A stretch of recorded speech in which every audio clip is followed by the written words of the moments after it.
Court.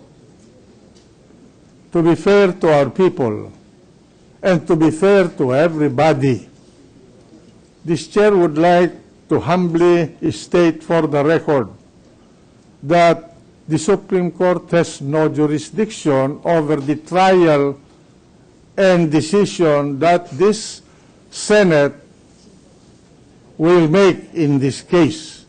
That is not indicated by the action of the Supreme Court.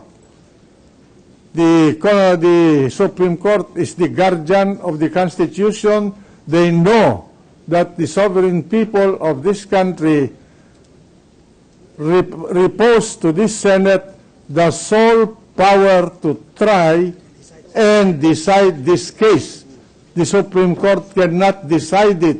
What happened was that we issued a subpoena, and the internal rules of the Supreme Court, which is a co-equal, separate, independent, and coordinate department with us, says we have our own internal rules on this matter, and we do not allow our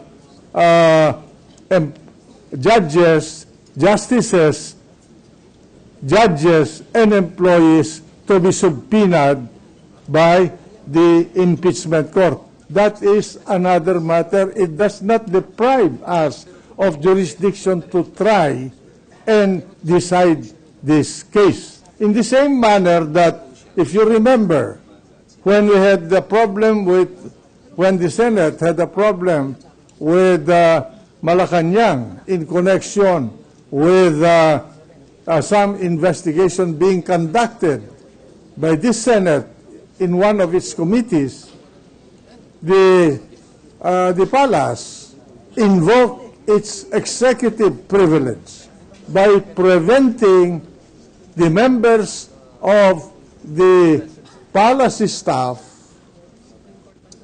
including the members of the bureaucracy and the military, from testifying in that particular investigation. And it was the Supreme Court who said, yes, the executive has an executive privilege, but only up to a certain respect and in the manner they defined as to how it could be invoked.